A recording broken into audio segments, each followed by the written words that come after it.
नमस्ते everyone, welcome to this course of revision by Pooja Sharma. ये course business studies के लिए है, टर्म 1 के एग्जाम्स के लिए, जो कि होने वाले हैं नवंबर दिसंबर की साइकिल में। मेरा नाम पूजा शर्मा है। जैसा कि मैंने बताया, मैं को फाउंडर हूँ एडियो 91 की, स्कॉलर 91 की। इसके अलावा हमारे 2-3 वेंचर्स और हैं, जैसे कि स्किल 91 और थिंकिंग ब्रिज। मैंने entrepreneurship development institute of India से स्पेशलाइजेशन किया है इन बिजनेस एंटरप्रेन्योरशिप। मैं खुद एक सीए फाइनल स्टूडेंट हूँ। मेरा ग्रुप 2 क्लियर है, ग्रुप 1 अभी पेंडिंग है। वो कब देना है वो बात की बात है। ये कोर्स आप सभी के लिए बहुत ज़्यादा हेल्पफुल होने वाला है, जिन स्टूडेंट्स के एग्जाम्स हैं नवंबर दिसंबर की साइकिल में। अब इस कोर्स से रिलेटेड कुछ 4-5 चीज़ें मुझे आपको बतानी हैं। बात नंबर 1, ये course free of cost available है सभी स्टूडेंट्स के लिए, चाहे आप इंडिया में रहते हो या फिर जैसे दुबई और दूसरी कंट्रीज़ में भी जहाँ पे सीबीएसई का करिकुलम है एप्लीकेबल, तो वो स्टूडेंट्स भी ये कोर्स यूज़ कर सकते हैं। बात number 2, unique way of revision. आप जिस तरीके से ये कोर्स हमारे साथ रिवाइज करेंगे, मैं गारंटी देती हूँ इस तरीके से आपने कहीं और कभी भी रिवीजन नहीं किया होगा। हम टर्म 1 का सिलेबस A to Z निपटाने वाले हैं with practice. Yes, you heard it right, बहुत ज़्यादा प्रैक्टिस आप मेरे साथ साथ करने वाले हैं। यूजुअली रिविजनरी कोर्सेज में बस टीचर्स आते हैं और बोल कर चले जाते हैं, but through this revisionary course आप भी वो सारी चीज़ें लिखोगे और प्रैक्टिस करोगे मेरे साथ। बात नंबर 3, आपको इस कोर्स के साथ कुछ नोट्स मिलेंगे। वो नोट्स आपको डाउनलोड करने हैं। येस, वो नोट्स भी फ्री ऑफ कॉस्ट हैं। इट्स नॉट लाइक कि हम नोट्स के लिए चार्ज कर रहे हैं आपको। वो notes free of cost available हैं, आप उनको डाउनलोड करिए एंड मोर इम्पॉर्टेंटली आप उनका प्रिंट आउट लीजिए। प्रिंट आउट क्यों लेना है वो आपको ड्यूरिंग द कोर्स समझ आएगा, बट आप मेरी बात मान के चलो कि आप उनका प्रिंट आउट ले लो, क्योंकि वो वर्कबुक है। वो कोई ऐसे साधारण नोट्स नहीं है, वो एक प्रॉपर वर्कबुक है जिसको आपको इस्तेमाल करना है जब आप मेरे साथ साथ रिवाइज कर रहे होंगे। उसमें आपको आंसर्स लिखने पड़ेंगे, फिल इन द ब्लैंक्स होंगे, कुछ मैच द फॉलोइंग होंगे, एमसीक्यूज होंगे, और वो सब आप मेरे साथ साथ करेंगे। यूजुअली बोर्ड्स के एग्ज़ाम में बच्चे पढ़कर बहुत जाते हैं लेकिन प्रैक्टिस नहीं करते हैं, जिसकी वजह से उनके फाइनल एग्ज़ाम में एक्सपेक्टेड मार्क्स नहीं आते हैं, क्योंकि उन्हें पता ही नहीं होता है कि कोहेरेंटली उन्हें अपने आंसर्स लिखने कैसे हैं। और उसी चीज़ की प्रैक्टिस हम ड्यूरिंग द क्लास करने वाले हैं। खैर, अभी फ़िलहाल जो आपका एग्ज़ाम है वो एमसीक्यू होने वाला है, तो उसी के हिसाब से हमने आपकी वर्कबुक प्रिपेयर करी है। मैं और मेरी टीम ने बहुत ज़्यादा टाइम लगाया है इस वर्कबुक को प्रिपेयर करने में। मेरी टीम ने ज़्यादा लगाया है। So I am really thankful to my team कि इतने बढ़िया तरीके से हमने स्टूडेंट्स के लिए एक वर्कबुक क्रिएट करी है। बात नंबर 4, आपको ये वर्कबुक साथ साथ भरनी है। ऐसा मत करना कि पहले वीडियो देख लेता हूँ, रिवाइज कर लेता हूँ, बाद में जाकर मैं वर्कबुक भरूंगा। ये गलती बिल्कुल मत करना, कदापि मत करना। मेरे साथ साथ भरोगे, आप रिवाइज भी करोगे और साथ साथ फिल भी करोगे, तो आपका जो दिमाग है वो फुल ऑन एक्टिव रहेगा और आप जो भी चीज़ पढ़ोगे, ट्रस्ट मी, आप जो भी चीज़ पढ़ोगे वो आपको साथ साथ याद होती जाएगी, राइट। और बात नंबर 5, आपको ये जो वर्कबुक्स हैं ये आपको पेंसिल से फिल करनी है, क्योंकि हो सकता है कि आप एक बार रिवीजन करें, आपको दूसरी बार रिवीजन करनी होगी, तो वर्कबुक आप दूसरी बार भी फिल कर सकते हैं। अगर आप उसको पेंसिल से भरेंगे तो आप इरेज करके उसको नेक्स्ट टाइम भी यूज़ कर सकते हैं। सो मेक श्योर कि आप पेंसिल यूज़ कर रहे हैं इन वर्कबुक को फिल करने में। Now let's not waste any more time and let's dive right into the chapter number 1। हाँ जी students, welcome to this course once again. और अब हम चैप्टर नंबर 1 करने वाले हैं। चैप्टर नंबर 1 का नाम है nature and significance of management. Nature का मतलब क्या होता है? किसी भी पर्टिकुलर चीज़ की कोई कैरेक्टरिस्टिक्स, यानी उसकी टिपिकल कैरेक्टरिस्टिक्स क्या होती हैं। फॉर एग्जांपल लायन है, हमें पता है उसकी कैरेक्टरिस्टिक्स कैसी हैं। आप लायन को और ह्यूमन को अलग से डिफ्रेंशिएट कर सकते हो, तो वो उसकी टिपिकल कैरेक्टरिस्टिक्स होती हैं। सिग्निफिकेंस का मतलब होता है इंपॉर्टेंस। और अगला जो है मैनेजमेंट।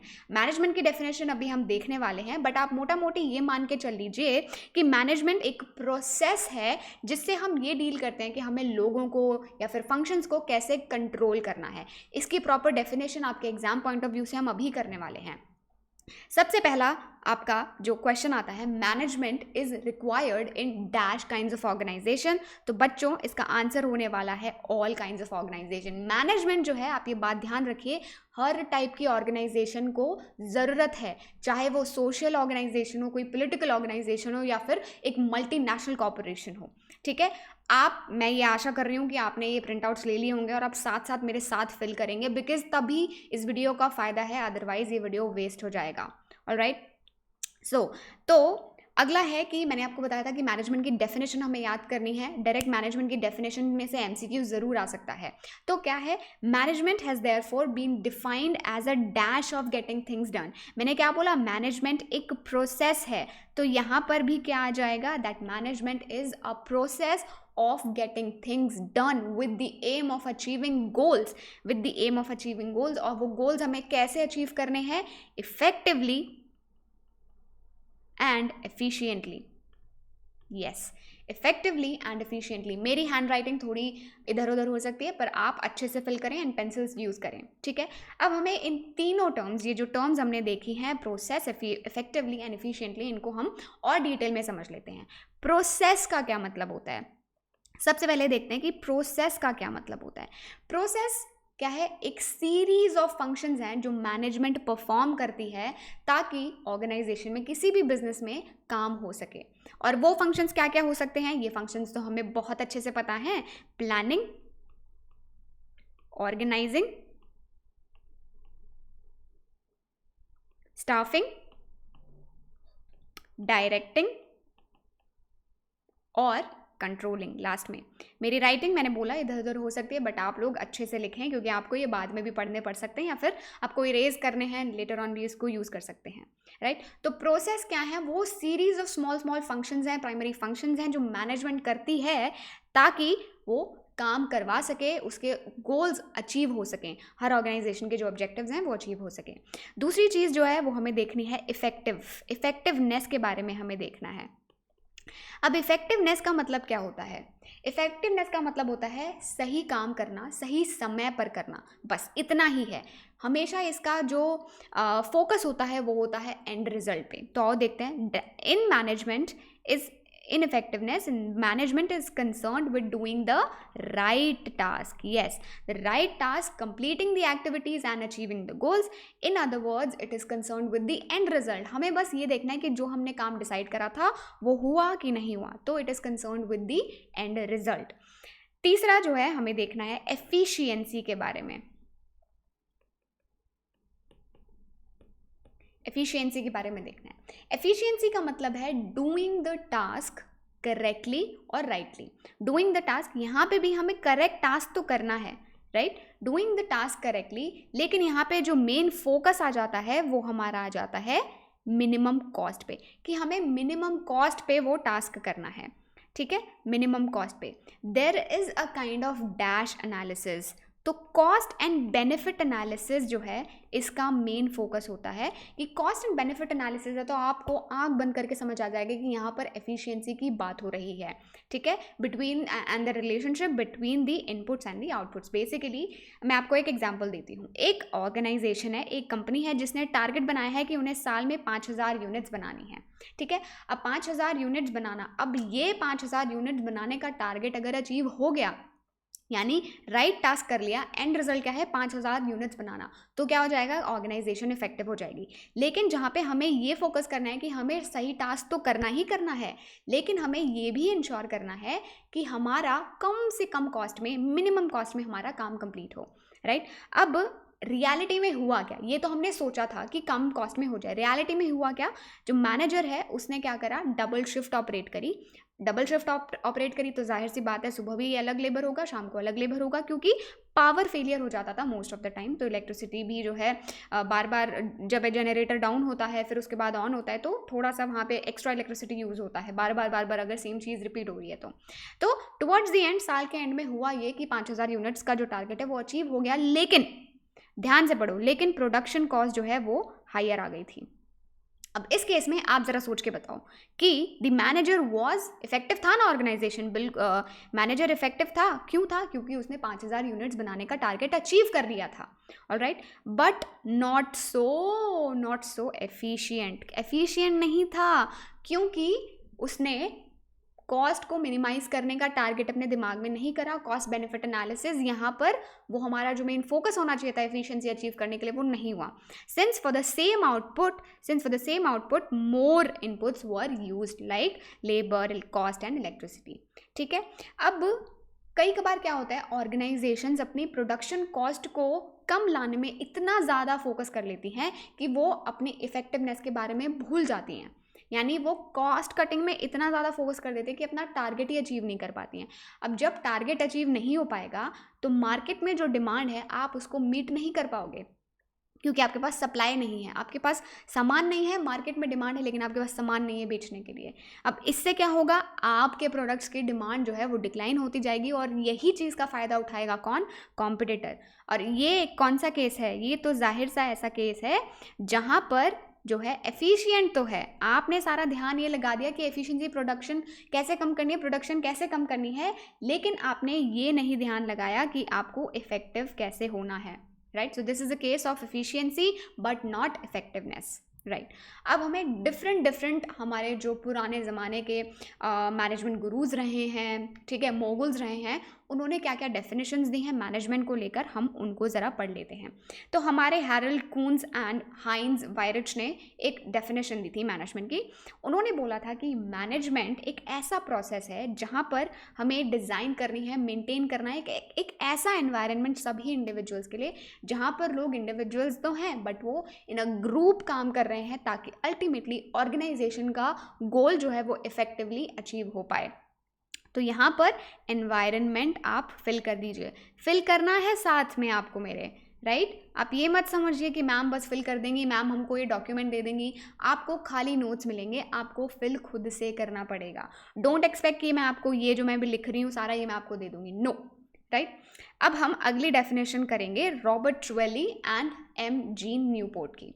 उन्होंने बोला था कि मैनेजमेंट एक ऐसा प्रोसेस है जहाँ पर प्लानिंग कर रहे हैं, ऑर्गेनाइजिंग कर रहे हैं, एक्चुएटिंग कर रहे हैं, कंट्रोलिंग कर रहे हैं सारे ऑपरेशंस की, ताकि हम अचीव कर सकें क्या, dash of human and material resources. तो यहाँ पर हम कोऑर्डिनेशन की बात कर रहे हैं कि हमें कोऑर्डिनेशन अचीव करना है। हमारे ह्यूमन रिसोर्सेज एक अलग एसेट है और हमारी ऑर्गेनाइजेशन के जो मटीरियल रिसोर्सेज है, रॉ मटीरियल हो गया, मशीन्स हो गई, राइट, उस सभी का हमें कोऑर्डिनेशन बनाना है, ठीक है। Essential in the dash and dash attainment of objectives. यहाँ पे हमारा सेम आ जाएगा क्या, वही अभी अब जो हमने करा, effective and efficient attainment of the objectives. क्योंकि हमें ये जो दो चीज़ें ना हमें बिल्कुल भूलनी नहीं है, ये एसेंस है आपका, literally, like this is very very important when it comes to the definition of management, right. अब हमारे अगली जो है क्रीटनर की है। क्रीटनर ने बोला था कि मैनेजमेंट अगेन एक प्रोसेस है। आपने देखा सब ने यही बोला कि प्रोसेस है, प्रोसेस, तीनों में अंडरलाइन फैक्ट तो यह है कि मैनेजमेंट एक प्रोसेस है, यानी सीरीज ऑफ फंक्शंस करे जाते हैं तब जाकर एक प्रोसेस बनता है। तो मैनेजमेंट क्रीटनर के according is a process working with and through others to effectively achieve the organizational objectives by efficiently using the limited resources in the changing environment। यानी हमारा environment जो है वो change होता रहता है ना। हमारा environment जो है बड़ा ही dynamic है। ऐसा नहीं है कि बस आज आप देखो, आज कितनी सारी कंपनीज ऐसी हैं जो शायद 15 साल पहले एग्जिस्ट नहीं करती थी, राइट। आपने फेसबुक 15 साल पहले एग्जिस्ट नहीं करता था, ट्विटर नहीं एग्जिस्ट करता था, जूम जो इतनी फेमस हो गया, स्कूल्स वगैरह में यूज़ होती है बट क्लासेस लेने के लिए, वो पहले एग्जिस्ट नहीं करता था, राइट। बहुत सारी ऐसी चीज़ें हैं जो 15 साल पहले एग्जिस्ट नहीं करती, यानी this environment is very very dynamic and it keeps changing. चलो एक क्वेश्चन कर लेते हैं फटाफट। क्वेश्चन ये है कि management is essential for which type of the organisation. ये तीन टाइप के ऑर्गेनाइजेशन, अब आपको बताना है कि कौन सी टाइप की ऑर्गेनाइजेशन में मैनेजमेंट रिक्वायरमेंट है। नॉन प्रॉफिट ऑर्गेनाइजेशन क्या रिक्वायरमेंट है, मल्टी डिमेंशनल कॉर्पोरेशन क्या रिक्वायरमेंट है, सोशल ऑर्गेनाइजेशन क्या रिक्वायरमेंट है यहाँ पर मैनेजमेंट की, लास्ट है ऑल ऑफ द अबव। तो all of the above is the correct answer, all of the above is the, क्योंकि मैंने आपको बोला था पहले ही जब चैप्टर हमने शुरू करा था, मैंने आपको क्या बोला था, management is required in all kinds of organization, चाहे वो एक मल्टीनेशनल कॉर्पोरेशन हो, चाहे वो एक छोटी सी SME हो यानी small and medium size firm हो, या फिर वो एक पॉलिटिकल फर्म हो, या फिर वो एक सोशल ऑर्गेनाइजेशन हो, या फिर कोई नॉट फॉर प्रॉफिट ऑर्गेनाइजेशन हो, NGO ही क्यों ना हो कोई, मैनेजमेंट हर जगह रिक्वायर्ड है। ऑलराइट, अब हम देखने वाले हैं कैरेक्टरिस्टिक्स ऑफ मैनेजमेंट। कैरेक्टरिस्टिक्स का मतलब है कि किसी की जो क्वालिटी है, यानी मैनेजमेंट की क्या क्वालिटीज़ हैं। जैसे आप फॉर एग्जांपल एक लड़का खड़ा कर दो और एक लड़की को खड़ा कर दो, आपको बेसिक कैरेक्टरिस्टिक्स, उनकी टिपिकल क्वालिटीज़ जो हैं वो पता चल जाएंगी। जैसे बॉयज़ जो हैं बड़े अग्रेसिव टाइप के होते हैं, यूजुअली देखा गया है। मैं यहाँ पे स्टीरियोटाइप नहीं कर रही हूँ, बट मैं आपको एग्जाम्पल दे रही हूँ। बायोलॉजिकल लेवल पे बॉयज़ जो हैं ज़्यादा देर biologically more masculine and stronger than females, right. Females they can give birth, right, reproduce कर सकती हैं, men can not do that. तो ये बेसिकली टिपिकल क्वालिटीज़ हैं ऑफ एनीवन, राइट। सो अब हमें कैरेक्टरिस्टिक्स देखनी है मैनेजमेंट की। तो सबसे पहले हम सारी कैरेक्टरिस्टिक्स को एक बार याद कर लेते हैं। Management is a goal oriented process. Management is a goal oriented process. अभी इसकी एक्सप्लेनेशन देखेंगे, अभी पहले हम सिर्फ हेडिंग देख लेते हैं। Management is all pervasive. Yes, आप लिखते चलो साथ साथ। Management is all pervasive. Management is multi-dimensional. Management is a continuous process. Management is a continuous process. ठीक है। Management is a group activity, यानी सब लोग मिलकर करते हैं। Management is a dynamic function, जैसे अभी हमने बताया था कि चेंजिंग एनवायरनमेंट है, डायनामिक होती है मैनेजमेंट भी। Management is an intangible force. Intangible force, अभी हम इनका मतलब भी देखेंगे, आप टेंशन मत लो। Management is an intangible force. तो management is a goal oriented process. Starting में ही हमने देखा था कि भाई मैनेजमेंट में हमें ये देखना है कि हमें कुछ गोल्स सेट करने हैं, हमें उन गोल्स को अचीव करने के लिए टास्क बनाने हैं, उन टास्क को करने के लिए हमें लोगों को हायर करना है और उनका आपस में कोऑर्डिनेशन, क्योंकि वो इंटरडिपेंडेंट है, उनका कोऑर्डिनेशन करना है, राइट।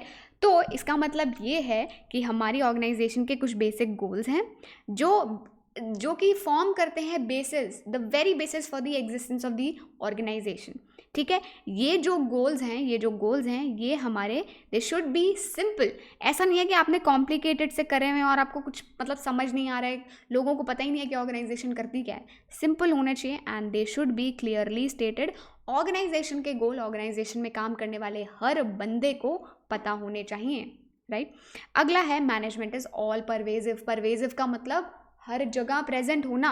मैनेजमेंट की रिक्वायरमेंट हर जगह है, हर लेवल पे है, top level, middle level, management, operational level, और या फिर चाहे कोई भी ऑर्गेनाइजेशन हो, आपकी मल्टीनेशनल कॉर्पोरेशन हो, सोशल ऑर्गेनाइजेशन हो, पॉलिटिकल ऑर्गेनाइजेशन हो, राइट। तो मैनेजिंग द एंटरप्राइज बहुत इंपॉर्टेंट है, चाहे वो ऑर्गेनाइजेशन इकोनॉमिक हो, सोशल हो या फिर पॉलिटिकल हो। अगला है मैनेजमेंट क्या है, मल्टी डिमेंशनल है। तो हमें 3 डिमेंशंस के बारे में पता होना चाहिए यहाँ पे, management of work, management of people and management of operations. इनके बारे भी अब हम देखने वाले हैं, ठीक है। तो मैनेजमेंट क्या है, सिंपल एक्टिविटी नहीं है, it is a complex activity जिसके 3 मेन डिमेंशंस होते हैं, वर्क, पीपल एंड ऑपरेशन। सबसे पहले वर्क को देखते हैं। देखो, ऑर्गेनाइजेशन में अगर बिजनेस खोला है तो काम करने के लिए बिजनेस खोला है, तो वो काम फोरमोस्ट बेसिस है किसी भी ऑर्गेनाइजेशन का, ठीक है। उसके बाद लोग, वो काम करेंगे कौन, वो काम करेंगे हमारे individual, different types of individuals from different backgrounds, caste, creed, religion, they join and work as a group to achieve the organizational objective, ठीक है। And then operation is kind of linking the work and the people, क्योंकि उसके लिए यहाँ पे आपको जो operation में वर्ड ध्यान रखना है वो है प्रोसेस। प्रोसेस वर्ड बहुत इंपॉर्टेंट है कि हम प्रोसेसेस बना रहे हैं ताकि हम वर्क और पीपल दोनों के बीच में लिंक बिठा सके कि वर्क का ध्यान किसे रखना है, लोगों को करना है, और लोगों का ध्यान मैनेजमेंट को रखना है, ठीक है। तो ये था आपका मल्टी डिमेंशनल वाला फीचर, कैरेक्टरिस्टिक। मैनेजमेंट एक कॉन्टिन्यूअस प्रोसेस है, ये नहीं है कि आज मैंने सोचा मैं थोड़ी सी मैनेजमेंट कर लेता हूँ और फिर मैं पूरे साल बैठ जाऊँगा फ्री होके, ऐसा नहीं होता। Management is a continuous process. Planning, organizing, directing, staffing, सब चीज़ें साइमल्टेनियसली चल रही होते हैं। सो ये फंक्शंस जो हैं they are perform by different managers at all time, ठीक है। अगला जो है ग्रुप एक्टिविटी है। ऑर्गेनाइजेशन में कहने को तो डिफरेंट इंडिविजुअल्स हैं, राइट। ऑर्गेनाइजेशन में कहने को तो डिफरेंट इंडिविजुअल्स हैं जिनकी क्या होती हैं, डिफरेंट नीड्स होती हैं, लेकिन वो सब लोग मिलजुल कर एज अ ग्रुप काम करते हैं ताकि हमारी ऑर्गेनाइजेशन का गोल अचीव हो सके। ठीक है, मैनेजमेंट को ये इंश्योर करना है कि उसके सभी मेंबर्स की ग्रोथ हो, डेवलप हो और उनकी मोस्ट इंपॉर्टेंटली उनकी नीड्स सेटिस्फाई हो। कोई इंसान काम क्यों करता है? पैसे के लिए करता है, जॉब, क्योंकि इस पर और कुछ करने के लिए नहीं होगा इसलिए वो जॉब करते हैं, काम करते हैं, उसके रिटर्न में उन्हें पैसे मिलते हैं, जैसे उस पैसे से वो अपनी बाकी नीड्स को सेटिस्फाई करते हैं, खाना पीना, रहना, घूमना फिरना। ठीक है, राइट। अगला जो है डायनामिक फंक्शन, इसका एग्जाम्पल मैं ऑलरेडी दे भी चुकी हूँ, बट फिर से डायनामिक फंक्शन है कि हमारा जो इन्वायरमेंट है वो चेंज होता रहता है and the management in itself is a dynamic function, क्योंकि वो ऑर्गेनाइजेशन एक्सटर्नल एनवायरनमेंट के बिना नहीं एग्जिस्ट कर सकती और मैनेजमेंट ऑर्गेनाइजेशन के बिना नहीं एग्जिस्ट कर सकती। तो इसीलिए मैनेजमेंट का डायनामिक फंक्शन है, उसको अपने एक्सटर्नल एनवायरनमेंट को ध्यान में रखते हुए सारे डिसीजंस लेने होते हैं। Right, management is an intangible force. क्या आप टच कर सकते हो क्या मैनेजमेंट को? Like this is a pencil, you can touch it, I can feel it. आप नहीं कर पा रहे हो but I can feel it that this thing is existing in my hand. Can you touch management? Can you feel management? No, you can not, but you feel its presence. ठीक है, आप देखते हो ना किसी किसी घर में सब चीज़ें कितनी ऑर्गेनाइज्ड होती हैं, मैनेजमेंट है वो, वहाँ पे दिख नहीं रहा कि अच्छा ये मैनेजमेंट एक उड़ती हुई खुशबू है, कोई कुछ ऐसे हवा से, कोई बादल से है, नहीं, but you feel the presence that things are organized and that's how you feel the presence of management. तो मैनेजमेंट जो है ये एक इनटैंजिबल फोर्स है। क्या है ये? एक इनटैंजिबल फोर्स है। It can not be seen, it can not be felt, it can not be seen, it can not be touched, but its presence can be felt in the way the organization functions। आपने देखा होगा कुछ organisation में कहाँ पे क्या हो रहा है किसको कुछ समझ नहीं आ रहा, बोलना नहीं चाहती बट बहुत सारे स्कूल्स में ऐसा होता है। पता नहीं कौन से टीचर का पीरियड है, पता नहीं कौन से टीचर का सब्जेक्ट, कौन से टीचर पढ़ा रहा है, कौन से टीचर आकर क्लास लेंगे, सिलेबस में क्या चल रहा है कुछ भी नहीं पता। Now this reflects the management of the school. और वहीं दूसरे स्कूल्स में आपने देखा होगा कि मैनेजमेंट बड़ी टाइट होती है, टीचर्स को टाइट करके रखती है, सिलेबस टाइम पे कंप्लीट कराइए बच्चों का। राइट, डिफरेंस है। सो ये थी हमारी कैरेक्टरिस्टिक्स ऑफ मैनेजमेंट। आइए एक क्वेश्चन देखते हैं। क्वेश्चन है कुछ इस तरीके से कि management is equally important to run a political organisation as it is to run an economic organisation. Which feature of management is being reflected in the given statement. तो कौन सा फीचर है ये? मैंने आपको क्वेश्चन बोला कि मैनेजमेंट इक्वली इंपॉर्टेंट है, चाहे वो पॉलिटिकल ऑर्गेनाइजेशन हो, चाहे वो कोई इकोनॉमिक ऑर्गेनाइजेशन हो। अब ये कौन से फीचर में रिफ्लेक्ट होता है? 1, management is goal oriented. Number 2, management is multidimensional. Number 3, management is all pervasive. And number 4, management is a group activity. तो इसका करेक्ट आंसर है हाँ जी, ऑल परवेजिव। जिसने भी पहले सोच लिया बहुत बढ़िया, आप लोग अच्छे से तैयारी कर रहे हो, आई am really proud of you. तो मैनेजमेंट क्या है? ऑल परवेजिव है, चाहे सोशल ऑर्गेनाइजेशन हो, एनपीओ हो, हमारी मैनेजमेंट हर जगह रिक्वायरमेंट है। ऑलराइट, तो चलिए अब अगला क्वेश्चन देखते हैं। अगले क्वेश्चन में वो बोल रहे हैं कि keeping in view the demands of Indian consumers of McDonald's the fast food giant made major changes in its menu to be able to cater to the Indian market. ठीक है, मैक आलू टिक्की, right, ये सब चीज़ें Mac आलू टिक्की बाहर मिलता होगा क्या? नहीं पता। राइट, मैक महाराजा बर्गर, आपको लगता है अंग्रेज़ों को पता होगा महाराजा वर्ड? इंडिया में आए तब उन्हें लगा कि हमारा menu should be customised according to the needs of Indian customers. उन्हें क्या पता अमेरिका का कल्चर क्या है? Because people don't understand different cultures until and unless you been there, तो आप समझोगे। Right? This approach of business shows that management is what? Management is an intangible force. वो तो है ही, बट क्या ये एग्जाम्पल ये बता रहा है कि मैनेजमेंट इंटेंजिबल फोर्स है? नहीं। Management group activity? नहीं। मैनेजमेंट डायनामिक फंक्शन है? यस। Management multi dimension? चलो इसको तो छोड़ ही दो, आंसर हमें यही मिल गया। करेक्ट आंसर है management is a dynamic function, क्योंकि उन्होंने क्या करा, अपने एक्सटर्नल एनवायरनमेंट को ध्यान में रखते हुए उन्होंने अपना मेन्यू चेंज करा। ठीक है, राइट। अब हमें देखने हैं ऑब्जेक्टिव्स ऑफ मैनेजमेंट। चलिए देखते हैं। हाँ जी, तो किसी भी ऑर्गेनाइजेशन के, किसी भी मैनेजमेंट के 3 ऑब्जेक्टिव्स होते हैं। ऑर्गेनाइजेशनल ऑब्जेक्टिव्स, राइट, ये यहाँ पे लिखा ही हुआ है, और हमारे होते हैं सोशल ऑब्जेक्टिव्स, और लास्ट में हमारे होते हैं पर्सनल ऑब्जेक्टिव्स। पर्सनल नहीं है, पर्सनल ऑब्जेक्टिव्स है। ओके, ऑर्गेनाइजेशनल ऑब्जेक्टिव्स में क्या होते हैं कि ऑर्गेनाइजेशन का ये गोल है कि हम अपने ह्यूमन रिसोर्सेज को और हमारे जो मटेरियल रिसोर्सेज हैं उन सब को यूटिलाइज करके अल्टीमेटली यूज़ करें ऑर्गेनाइजेशन के ऑब्जेक्टिव्स अचीव करने में। ठीक है, तो इसके 3 एस्पेक्ट्स हैं, इसके 3 जो डिमेंशंस है वो हमें याद करनी है। वो है सर्वाइवल, प्रॉफिट एंड ग्रोथ। सबसे पहले ऑर्गेनाइजेशन का मोटिव है कि सर्वाइव कर ले। यहाँ पे आप एक वर्ड याद रख सकते हो, ब्रेक इवन। ब्रेक इवन का मतलब है कि हम सिर्फ उतना रेवेन्यू कमा लें कि हमारी कॉस्ट कवर हो जाए। यानी मैंने 50 रुपये लगाए थे, ठीक है, अपना पूरा बिजनेस लगाने में, इलेक्ट्रिसिटी वगैरह सब, और मैंने 50 रुपये का ही सामान बेच दिया। मुझे प्रॉफिट नहीं है लेकिन मुझे लॉस भी नहीं है। तो वो पॉइंट होता है आपका ब्रेक इवन पॉइंट, यानी no profit no loss point, right. अब सबसे पहले आपका मेन गोल है कि सर्वाइव कर लो ऑर्गेनाइजेशन में ताकि लॉन्ग रन में हम टिक सकें। दूसरा फिर हो जाता है कि अब सर्वाइवल हो गया, सिर्फ सर्वाइवल इंपॉर्टेंट नहीं है भाई, ऑर्गेनाइजेशन को प्रॉफिट कमाना है कि नहीं कमाना है, क्योंकि अल्टीमेटली प्रॉफिट जो है मोटिवेट करता है और ज़्यादा काम करने के लिए। तो इसीलिए प्रॉफिट जो है इंश्योर करना है कि प्रॉफिट भी एसेंशियल हो, ताकि हम फ्यूचर में जो रिस्क लेना चाहेंगे कभी बिजनेस के लिए तो वो हम अपने प्रॉफिट को यूटिलाइज कर सकें उसके लिए।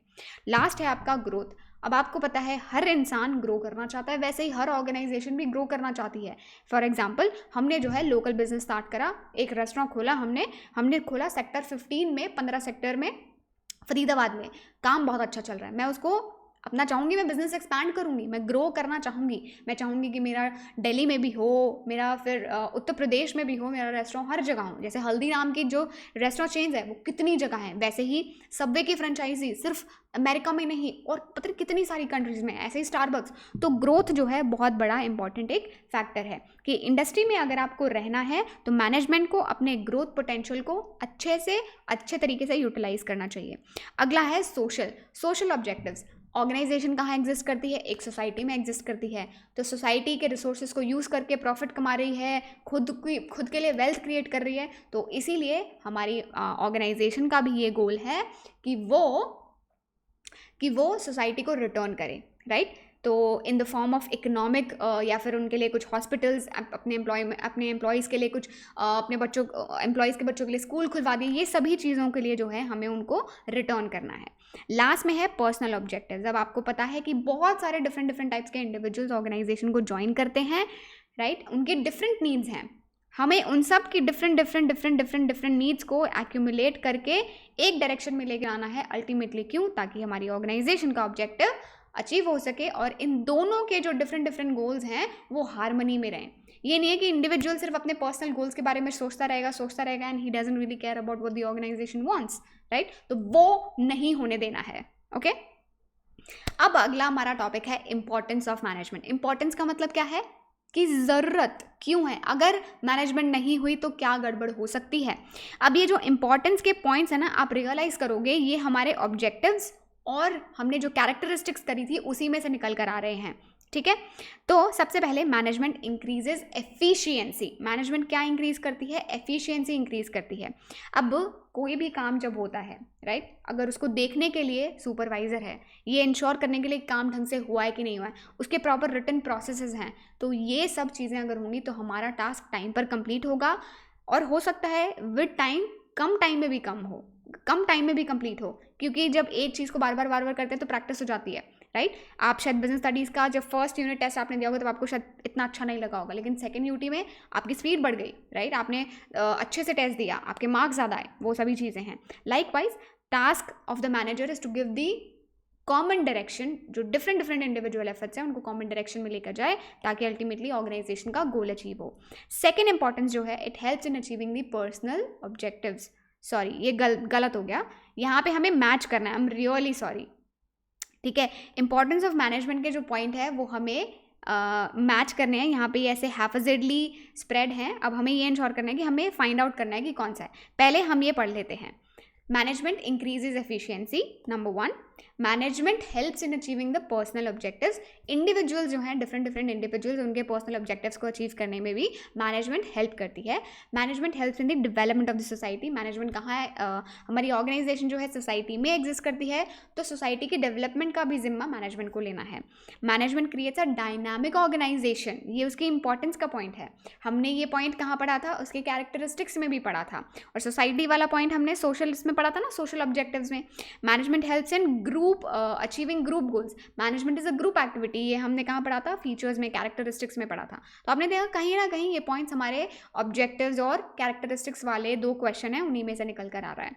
अब इसके कॉरस्पॉन्डिंग हमें आंसर ढूंढना है. सबसे पहले the task of the manager is to give a common direction to the individual effort in achieving the overall goal of the organisation. तो ये जो है कॉमन गोल, कॉमन डायरेक्शन में लेकर जाना है इंडिविजुअल एफर्ट्स को.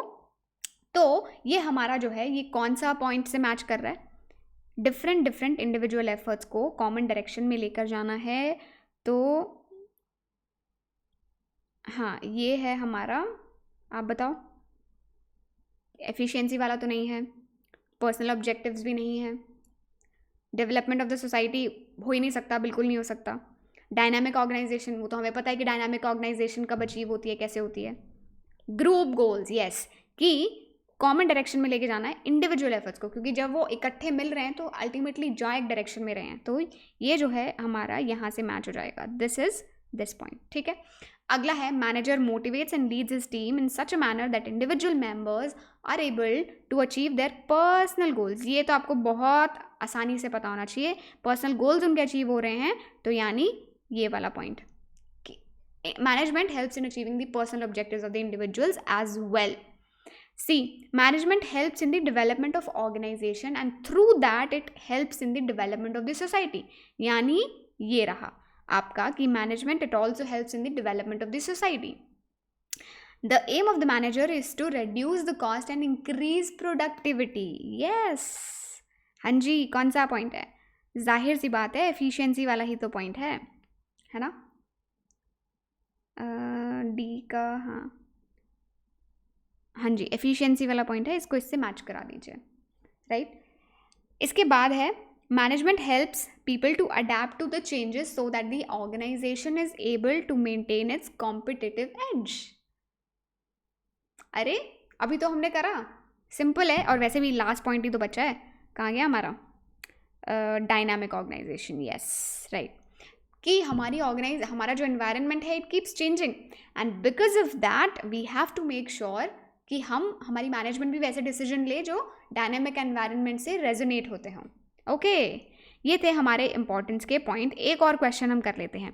विच of the following is not an organisational objective of the management. Organisational objective कौन सा नहीं है. Earning enough revenue to cover the cost, ये तो लग रहा है. Earning sufficient profits to cover the risk of the business, ये भी लग रहा है. Increase in the prospects of business in the long run, ये तो ग्रोथ से कुछ लग रहा है ना, ग्रोथ से सिमिलर लग रहा है. इंक्रीजिंग द प्रॉस्पेक्ट यानी ग्रोथ से रिलेटेड पॉइंट है. Providing free education to their employees children, this is the correct. This is not an organisational objective, this is a social objective. हमने सोशल में पढ़ा था कि अपने एम्प्लॉयज़ के लिए, बच्चों के लिए स्कूल खुलवा देना, हॉस्पिटल्स खुलवा देना, मेडिकल उनको फैसिलिटीज़ प्रोवाइड करना, ये सब आपका सोसाइटी से रिलेटेड. अपने जो आपके डिसएडवांटेज्ड सेक्शंस हैं उनके लिए एम्प्लॉयमेंट अपॉर्चुनिटीज़ क्रिएट करना, ये सब आपके सोशल ऑब्जेक्टिव्स हो जाते हैं. राइट, ये आपके मैनेजमेंट के सोशल ऑब्जेक्टिव्स हो जाते हैं. अब हमारा टॉपिक 2 आ जाता है. टॉपिक 2 में हम कर रहे हैं nature of management. Nature of management, ये टॉपिक में हमने 3 चीज़ें पढ़ी थी. 3 चीज़ें थी, आर्ट, साइंस एंड प्रोफेशन, और इनको हमने कंपेयर करा था मैनेजमेंट से कि क्या मैनेजमेंट आर्ट है, कि क्या मैनेजमेंट साइंस है, कि क्या मैनेजमेंट प्रोफेशन है. सबसे पहले अगर हमें कंपेयर करना है तो सबसे पहले हमें ये पता होना चाहिए ना कि आर्ट होता क्या है, साइंस होता क्या है, प्रोफेशन होता क्या है, कैसे लगते हैं, क्या कैरेक्टरिस्टिक्स होती हैं इनकी. तो सबसे पहले आर्ट की कैरेक्टरिस्टिक्स क्या होती है कि यहाँ पर एग्जिस्टेंस ऑफ थ्योरेटिकल नॉलेज होती है. Existence of theoretical knowledge. Music सीखा होगा शायद किसी ने, म्यूज़िक सीखा होगा तो आपको पता होगा 7 नोट्स होते हैं उसमें सिर्फ. लेकिन हर बार म्यूज़िक, जब कोई नया बंदा म्यूज़िक क्रिएट करता है वो डिफरेंट म्यूज़िक क्रिएट करता है. कैसे पॉसिबल है 7 नोट से इतने सारे डिफरेंट टाइप के म्यूज़िक्स? आपने हिप हॉप सुना होगा, आपने ट्रेडिशनल सुना होगा, इतने सारे इंस्ट्रूमेंट्स हैं, लेकिन बेसिक जो है म्यूज़िक के कि कितने राग होते हैं, कितने सुर होते हैं, वो सब तो सेम रहते हैं ना। तो एग्जिस्टेंस ऑफ थ्योरेटिकल नॉलेज है। पर्सनलाइज्ड एप्लीकेशन, अरिजीत सिंह अलग तरीके से गाना गाता है, कैलाश खेर अलग तरीके से गाने गाता है, राइट। पेंटिंग, मोनालिसा की पेंटिंग में अलग फील है, और हमारे जो डिफरेंट टाइप के जो पेंटर हैं उनकी पेंटिंग में अलग फील है। आप खुद अगर पेंटिंग करते होंगे तो आपको भी लगता होगा मेरी पेंटिंग में अलग फील है। पर्सनलाइज्ड एप्लीकेशन, आपका जो आर्ट है हर किसी का उसको अप्लाई करने का एक डिफरेंट तरीका होता है। एंड लास्ट में आपका it is based on practice and creativity, right. मैं इधर इसलिए देख रही हूँ रिकॉर्डिंग चल रही है, तो मैं बस ये इंश्योर करती रहती हूँ कि रिकॉर्डिंग सही तरीके से चल रही है कि नहीं चल रही है, राइट। हाँ जी, तो आर्ट क्या है? Existence of theoretical knowledge, right. Personalised application है, based on creativity and practice है। साइंस का देख लेते हैं, अभी देखेंगे मैनेजमेंट को हम तीनों से कंपेयर करेंगे। साइंस का क्या है? साइंस में भी क्या है? एग्जिस्टेंस ऑफ थ्योरेटिकल नॉलेज है, right, and it is based on experimentation, based on repeated experimentation, and last में that it has a universal validity, ठीक है। साइंस में आप केमिकल फॉर्मूला क्या होता है वाटर का? H2O होता है ना। अब इंडिया में वाटर का केमिकल फॉर्मूला H2O है, तो क्या अमेरिका में H3O हो जाएगा क्या? नहीं, यूनिवर्सल वैलिडिटी, हर जगह सेम रहता है उसका applicability. Based on experimentation, principles are based on experimentation, यानी बहुत सारे रिपीटेड एक्सपेरिमेंट्स करने के बाद हमने केमिकल फॉर्मूला वाटर का ये निकाला था, ठीक है। साइंस में थ्योरेटिकल नॉलेज है तो आपको पता ही है, फिजिक्स केमिस्ट्री बायोलॉजी, इनकी कितनी कितनी पढ़ाइयाँ करनी पड़ती हैं, तो अल्टीमेट मतलब सागर है ये, मतलब एक ज्ञान का सागर, राइट। अब हम बात करते हैं प्रोफेशन की। प्रोफेशन में हम सीधे से ही एग्जांपल ले लेते हैं, एक हमारा चार्टर्ड अकाउंटेंट्स को ले लेते हैं। बहुत सारे कॉमर्स के स्टूडेंट्स फर्दर प्लान करते हैं कि वो सीए परस्यू करें, तो सीए हम ले लेते हैं। और कॉमर्स में तो बच्चे वैसे नहीं जाते बायोलॉजी की side, but for ease of understanding मैं आपको डॉक्टर एक जो प्रोफेशन है, मेडिकल प्रोफेशन, उससे उन दोनों का एग्जाम्पल ले लेते हैं। Well defined body of knowledge है कि नहीं है? सीए बनने के लिए आपको प्रॉपर पढ़ना पड़ता है, ठीक है ना। आपको 5 साल का कोर्स करना है, जिसमें आपको पहले first level of examination clear करना है, फाउंडेशन एग्जाम, फिर इंटरमीडिएट लेवल का, फिर उसके बाद 3 साल की आपको आर्टिकलशिप करनी है, मैं सीए की बात कर रही हूँ। फिर उसके बाद आपको अपना फाइनल का एग्जाम देना है, फाइनल के एग्जाम के बाद आपको कुछ बेसिक ट्रेनिंग्स होती हैं वो करनी होती हैं, फिर जाकर कहीं दोस्तों डिग्री मिलती है, ठीक है। आसान काम नहीं है, ठीक है। डॉक्टर बनना है, कितने साल की पढ़ाई करनी है? एमबीबीएस करना है, उसके बाद पीजी करना है, उसके बाद इंटर्नशिप, मतलब साथ एंड आपको वर्क एक्सपीरियंस होना चाहिए, तब आपके पास जो है क्लिनिक खोलने के राइट्स आएंगे, या फिर हॉस्पिटल में काम करने का आपका जो है मिलेगा आपको, right. So it's a well defined body of knowledge, right. Second में क्या है हमारा? सेकेंड में है हमारा entry is restricted. Entry is restricted. Medical का एग्जाम देने के लिए कौन सा एग्जाम देना होता है? Entrance exam. कॉलेज तभी तो अच्छा मिलता है, नीट का एग्जाम होता है जो। ऐसे ही सीए फाउंडेशन, सीए में अगर आपको घुसना है तो उसका फाउंडेशन लेवल का एग्जाम देना होता है, तो एंट्री जो है वो रिस्ट्रिक्टेड है। एसोसिएशन विद प्रोफेशनल एसोसिएशंस होती है ना यहाँ पे, प्रोफेशनल एसोसिएशंस। सीए में कौन है, इसकी मदर बॉडी कौन है? आईसीएआई।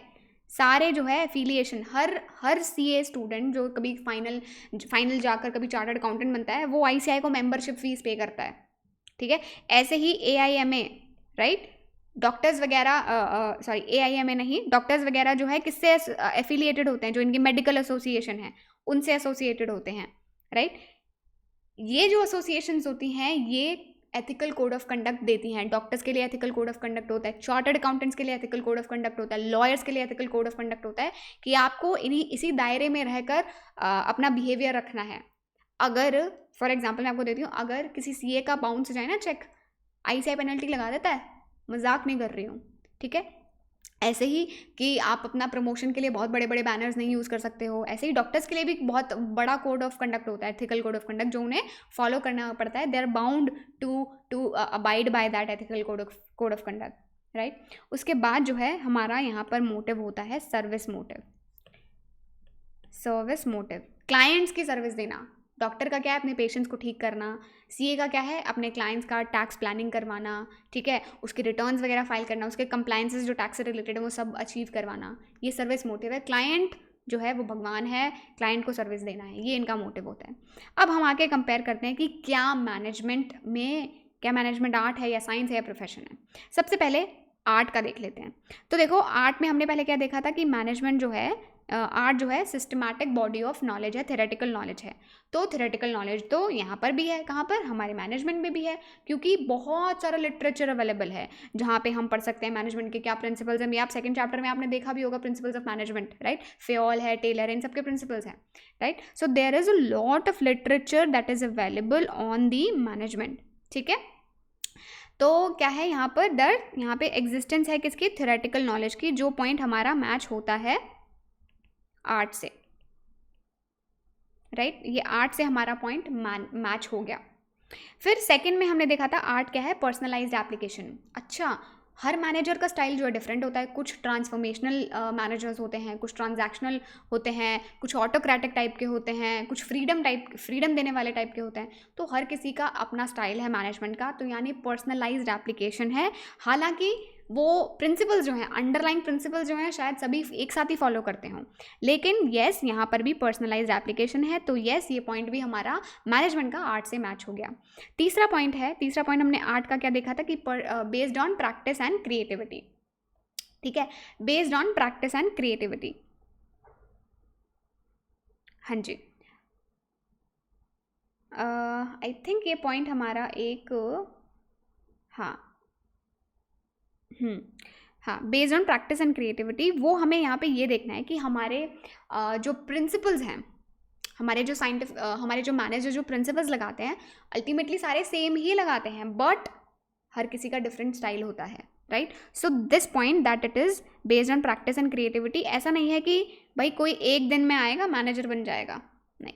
एक्सपीरियंस जो है वो गेन कैसे होता है, जैसे आर्ट जो है, आर्ट विद प्रैक्टिस सुधरता है। शायद आपकी फर्स्ट पेंटिंग बड़ी ख़राब बनी होगी, लेकिन आपने डिफरेंट प्रैक्टिस करी, फिर आपकी सुधर गई प्रैक्टिस, राइट। ऐसे ही मैनेजमेंट में एक्सपीरियंस कैसे आता है, डिफरेंट सिचुएशंस को जब आप हैंडल करना सीख जाते हैं, तब आपका ट्रू एक्सपीरियंस दिखता है एज अ मैनेजर।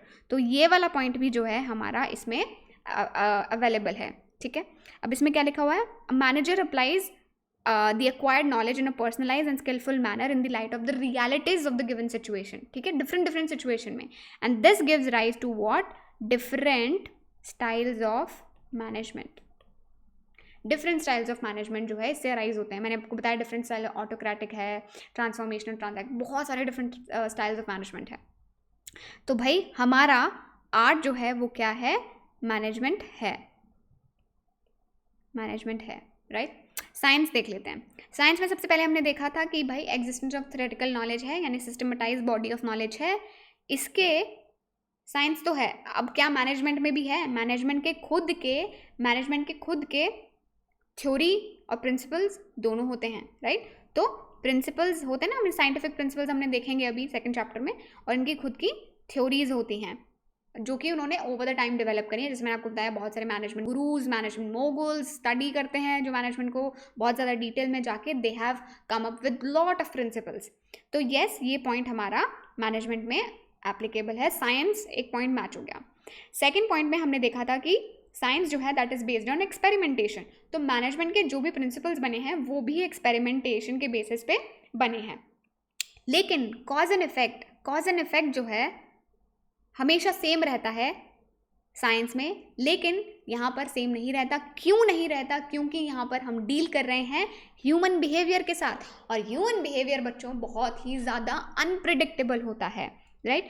तो यहाँ पर क्या है कि principles of management they have evolved over time, right. ये भी एक्सपेरिमेंटेशन और ऑब्जर्वेशन से बने हैं, लेकिन मैनेजमेंट जो है डील करती है ह्यूमन बींग्स के साथ, और उनके जो बिहेवियर हैं अलग होते हैं, इसलिए जो आउटकम्स होते हैं हर बार एक्सपेरिमेंट के वो डिफरेंट होते हैं, वो सेम नहीं होते हैं। तो इसलिए हम एक्यूरेटली उनको प्रिडिक्ट नहीं कर सकते हैं। तो ये वाला पॉइंट जो है ये मैनेजमेंट का, साइंस का मैनेजमेंट में प्रेजेंट नहीं है, right. Therefore management is not called as exact science. इसको क्या बोलते हैं? इनएग्जैक्ट साइंस, इसलिए हम इसको बोलते हैं इनएग्जैक्ट साइंस। थर्ड पॉइंट क्या था साइंस का? कि यूनिवर्सल वैलिडिटी है। यूनिवर्सल वैलिडिटी यानी इंडिया में केमिकल फॉर्मूला वाटर का H2O है तो बाहर भी H2O ही रहने वाला है, लेकिन ऐसा मैनेजमेंट के प्रिंसिपल के केसेस में नहीं हो सकता क्योंकि ये एक इनएग्जैक्ट साइंस है, तो इसकी जो एप्लीकेशन है वो भी यूनिवर्सल नहीं हो सकती। शायद अगर हम एक प्रिंसिपल को इंडिया में एक पर्टिकुलर ग्रुप ऑफ लेबर्स या पर्टिकुलर ग्रुप ऑफ वर्कर्स के साथ लगाएंगे तो डिफरेंट आउटकम निकलेगा, वहीं अगर हम दूसरे कंट्री में लगाएं, अमेरिका में जाकर, वहाँ पे दूसरा निकलेगा। ठीक है, तो ये हमारे जो प्रिंसिपल्स हैं इनको हमें मॉडिफाई करना पड़ता है according to the given situation, यानी ये भी जो है फीचर मैनेजमेंट का अवेलेबल नहीं है। यानी क्रक्स ये है कि हमारी जो मैनेजमेंट है it is an inexact science, ठीक है, या फिर आप इसको सोशल साइंस भी बोल सकते हो, राइट। अब हम इसको प्रोफेशन से कंपेयर करते हैं। प्रोफेशन में सबसे पहला पॉइंट था well defined body of knowledge. क्या हमारी मैनेजमेंट भी एक well defined of body of knowledge है? येस, डेफिनेटली है। It is based on a systematic body of knowledge, और ये जो है ये हम जैसे करते हैं ना, MBA कर लो, क्या होती है, management in business administration, marketing में स्पेशलाइजेशन, सेल्स में स्पेशलाइजेशन, फाइनेंस में स्पेशलाइजेशन। यूजुअली तो लोग मार्केटिंग एंड फाइनेंस में ही स्पेशलाइजेशन करते हैं क्योंकि सबसे ज़्यादा यही चल रही है ना।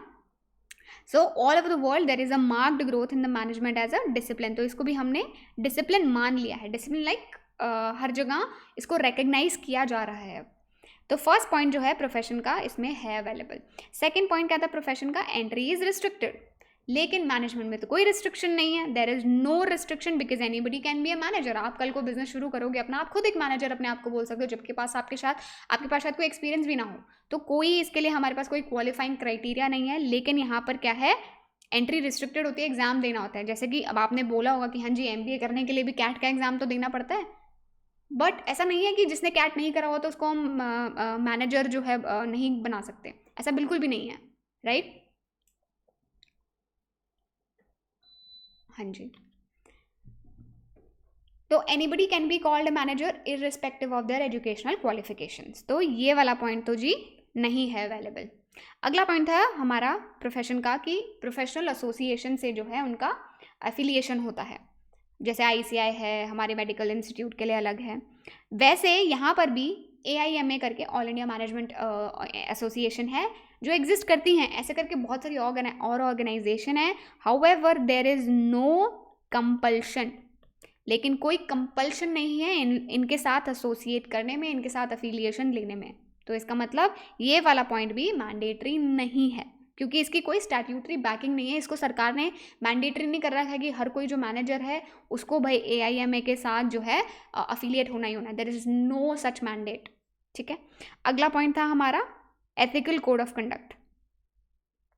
एथिकल कोड ऑफ कंडक्ट, तो एथिकल कोड ऑफ कंडक्ट हमें क्या करना पड़ता है? फॉलो करना पड़ता है, राइट। हमें प्रोफेशन में तो स्ट्रिक्टली फॉलो करना पड़ता है। अब यहाँ पर एथिकल कोड ऑफ कंडक्ट होता ज़रूर है, लेकिन इसको फॉलो करने की कोई भी मैंडेट नहीं है, ठीक है। There is no mandate for this, तो आप यहाँ पे लिख सकते हो, राइट। तो ये वाला पॉइंट भी मतलब कह सकते, हालांकि इसे बोला जाता है कि हाँ जी मैनेजर्स वगैरह को ये सब करना चाहिए, बट हम इसको ना ही मान के चलेंगे। अगला था हमारा सर्विस मोटिव होता है प्रोफेशन का। मैनेजमेंट का क्या होता है? मैनेजमेंट का बेसिक पर्पस है कि अपनी ऑर्गेनाइजेशन को हेल्प करे अपना गोल अचीव करने में, like they don't really care. However ऐसा बोला जाता है कि देखो आज की डेट में गुड मैनेजमेंट वही होती है जो क्वालिटी प्रोडक्ट्स प्रोवाइड करे, अपने कस्टमर्स को बढ़िया सर्विस दे। बट कहीं ना कहीं आप कह सकते हो कि हाँ ये प्रेजेंट है भी नहीं भी, तो मतलब मोर और less, but this is not mandatory, right. ये ऐसा नहीं है कि हाँ जी करना ही करना है, लेकिन डॉक्टर्स के लिए तो यही है कि हमें क्लाइंट को सर्व करना है, ठीक है। चार्टर्ड अकाउंटेंट्स के लिए यही है कि हमें तो क्लाइंट को सर्व करना है। सो this is also not available. So management is not a profession as of now, but it is likely to become one in the future, looking at जो भी नए नए फीचर्स जो हैं इसमें ऐड हो रहे हैं, चाहे वो एग्जाम से रिलेटेड हो, एसोसिएशन से रिलेटेड हो, एथिकल कोड ऑफ कंडक्ट हो या फिर सर्विस मोटिव हो, तो वो सारे पॉइंट्स जो हैं धीरे धीरे आने की उसमें आशंका है, right. So the practice of management is an art है, डेफिनेटली है, ठीक है। However managers can work better if their practice is based upon the principles of management, यानी अगर वो प्रिंसिपल्स लगाएंगे तो क्या होगा, बढ़िया तरीके से वो काम कर पाएंगे। तो दैट इज वाई क्या है, और ये जो प्रिंसिपल्स हैं they constitute to be the science of management, ठीक है। Management as an art and science, they are not mutually exclusive but they complement each other, right? they complement each other, यानी वो एक दूसरे के साथ साथ काम कर सकते हैं, ऐसा नहीं है कि वो आइसोलेशन में वर्क करेंगे, राइट? क्वेश्चन देखो जरा फटाफट. Consider the following statements. Management is an art, management is an inexact science, practice of management requires a formal educational qualification. कौन सा करेक्ट है बताओ, कौन सी स्टेटमेंट करेक्ट है इसमें से? 1 तो करेक्ट है ही, 2 भी करेक्ट है ही, लेकिन ये करेक्ट नहीं है. तो 1 और 2 ही करेक्ट हैं, क्योंकि मैनेजमेंट को अगर हमें करना है प्रैक्टिस, ज़रूरी नहीं है हमारे पास कोई फॉर्मल क्वालिफिकेशन होना चाहिए. It is not mandatory at all. ठीक है, so only 1 and 2 are correct. So this is the third option is the correct option, right? अगला टॉपिक है अब हमारा लेवल्स ऑफ मैनेजमेंट. तो लेवल्स ऑफ मैनेजमेंट में हमें ये ध्यान रखना है, ऐसा होता है जिसमें ऊपर टॉप लेवल होती है, टॉप लेवल मैनेजमेंट, फिर मिडिल लेवल मैनेजमेंट और लास्ट में हमारी ऑपरेशनल या फिर सुपरवाइजरी मैनेजमेंट. कौन सी? ऑपरेशनल या फिर supervisory management.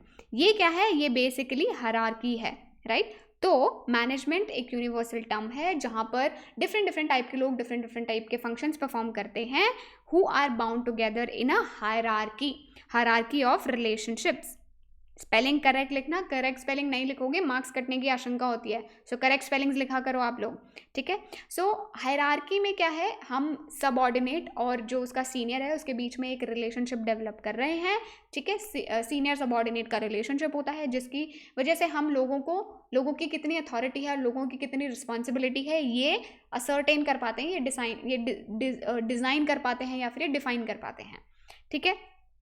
So to be able to fulfill a responsibility, he is assigned a certain amount of authority. ये जो है आप डिटेल में पढ़ेंगे डायरेक्शन वाले चैप्टर में, ठीक है?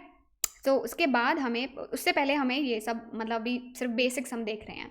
So this relationship, this subordinate and senior relationship या फिर अथॉरिटी रिस्पॉन्सिबिलिटी रिलेशनशिप, ये जो है किस में बाइंड कर देता है इंडिविजुअल्स को? In the relationship of superiors and subordinates and it gives rise to different levels in the organisation. सबसे पहले टॉप लेवल की बात कर लेते हैं. टॉप लेवल में जो है कंसिस्टिंग ऑफ द मैनेजर्स जो डिफरेंट फंक्शंस का हेड करते हैं. CFO chief financial officer finance को हैंडल करता है. CMO chief marketing officer marketing department को हैंडल करता है. COO chief operations officer, operations जो पूरी ऑर्गेनाइजेशन में ऑपरेशंस एडमिनिस्ट्रेशन से रिलेटेड है उससे रिलेटेड सारे वो करता है. CEO चीफ एग्जीक्यूटिव ऑफिसर, ठीक है? हाँ जी.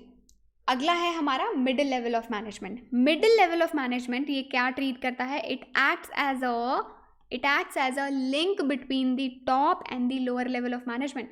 टॉप लेवल पॉलिसीज़ बनाती है, मिडिल लेवल उन पॉलिसीज़ को कम्युनिकेट करती है लोअर लेवल से ताकि एक्चुअली में काम हो पाए. अब यहाँ पर जो है इनके बहुत सारे काम होते हैं. इनको यूजुअली हम क्या बुलाते हैं? डिवीज़न हेड्स भी बुलाते हैं. इनके बड़े सारे काम होते हैं. आप वो काम दो चार जो हैं वो लिख सकते हैं, राइट? जैसे कि इनका क्या होता है मेन टास्क. फॉर एग्जाम्पल ये मिडिल लेवल मैनेजमेंट के लिए मैं लिखवा रही हूँ, आप साथ साथ लिख सकते हो, राइट? कि सबसे पहले मैंने क्या बोला? कम्युनिकेट करना. तो इंटरप्रेट करना पॉलिसीज़ जो टॉप मैनेजमेंट ने बनाई हैं and then communicate them to the lower level of management. And then इनका ये इंश्योर करना है कि ensure that the department has necessary personnel इनके पास होना चाहिए, कि इनके डिपार्टमेंट में सही तरीके के लोग होने चाहिए सही टाइम पर जिनसे हम काम करवा सकें. उसके बाद जो है इनका होता है कि अपने स्टाफ को ये लोग मोटिवेट करते रहें ताकि motivate their team members and they are responsible for the activities of the first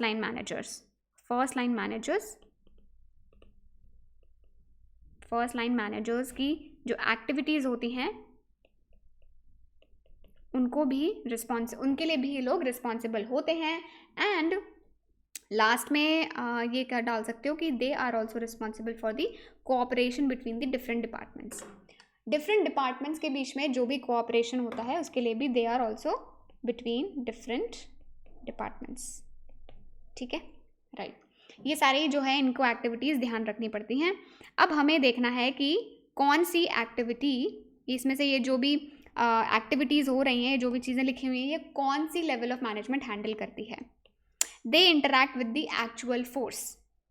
पहले हम ये नहीं, सुपरवाइजरी छोड़ दिया हमने।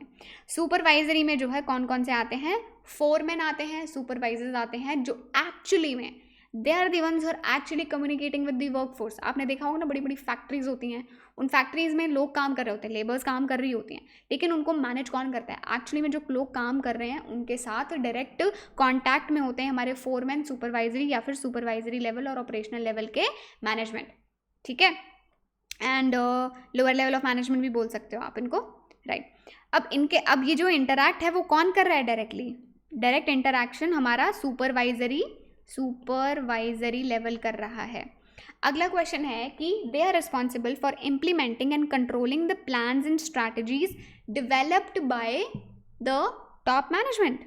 कौन कराएगा इनको इम्प्लीमेंट, मिडिल लेवल मैनेजमेंट ही तो कर पाएगी। यस, तो यहाँ पर आ जाएगा मिडिल लेवल ऑफ मैनेजमेंट, इसका ये काम है।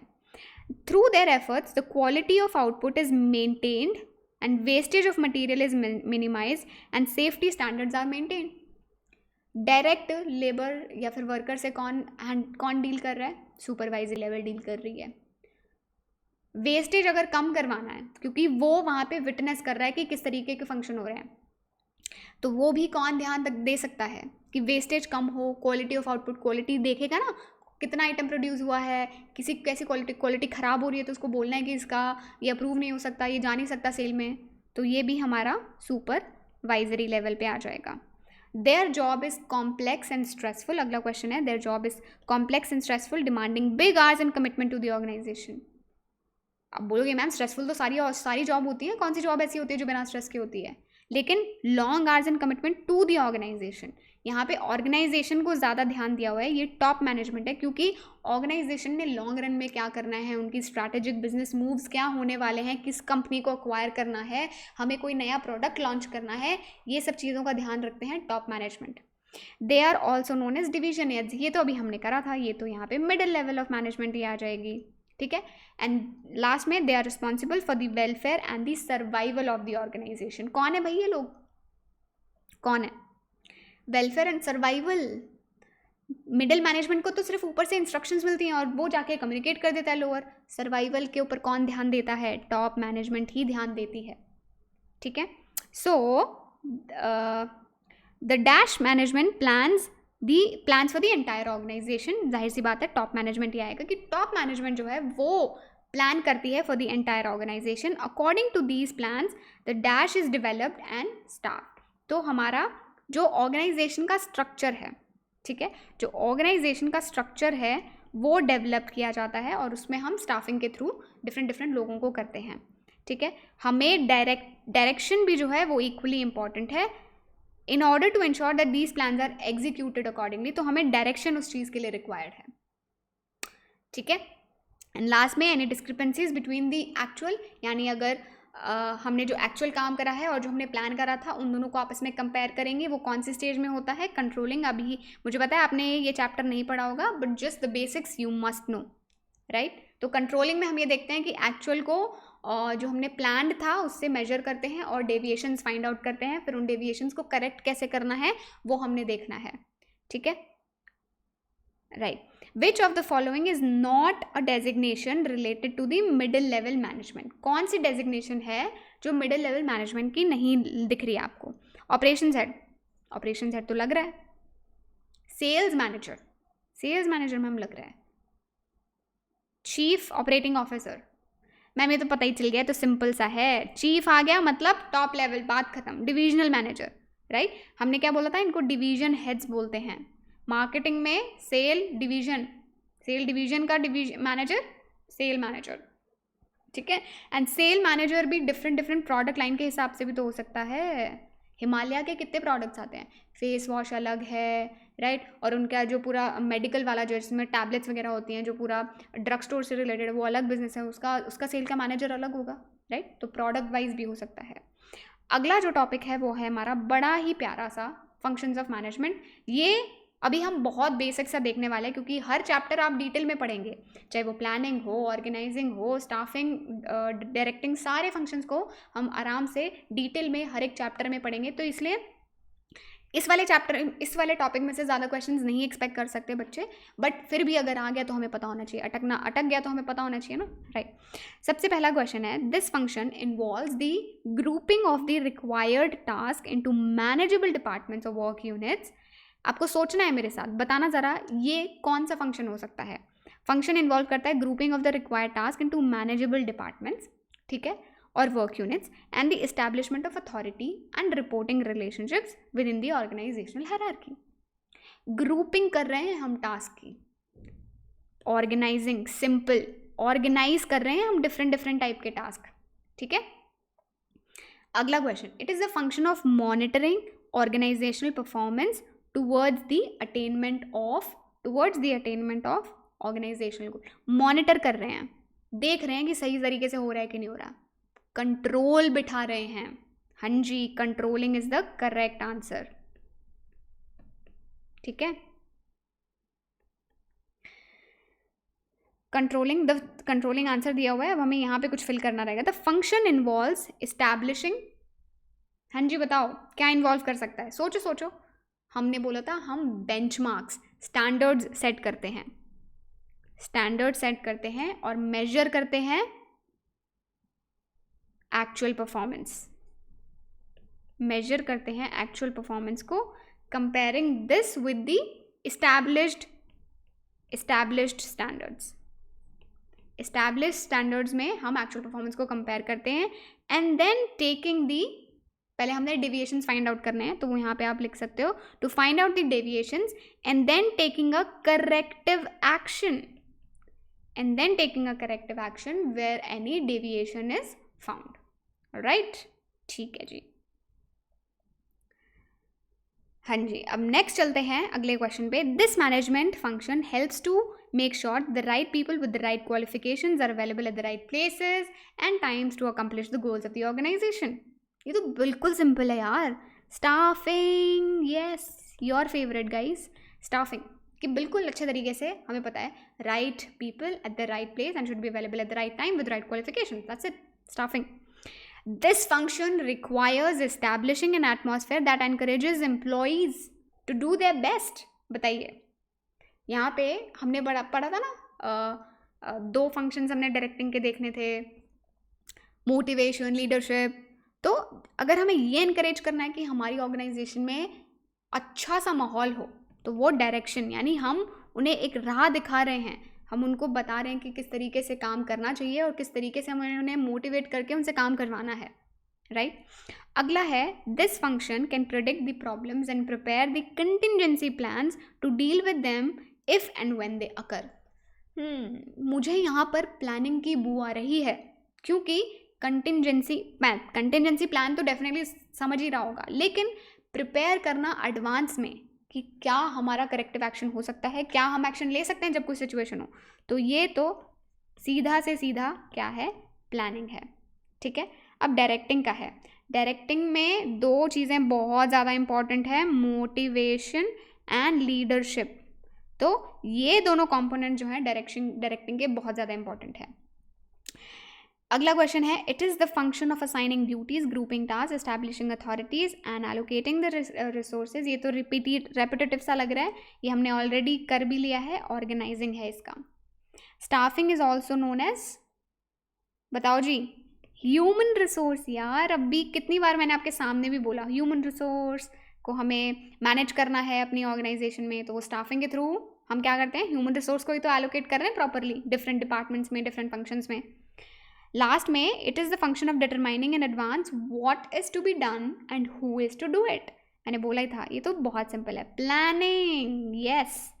और बस नेक्स्ट 10 मिनट्स में आपका चैप्टर एकदम ख़त्म हो जाएगा, क्योंकि हम पहुंच चुके हैं अपने लास्ट टॉपिक पे।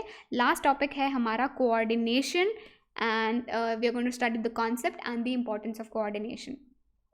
तो बच्चों, कोऑर्डिनेशन एक ऐसी फोर्स है जो हमारी ऑर्गेनाइजेशन के डिफरेंट डिफरेंट फंक्शंस को बाइंड करके रखती है टुगेदर.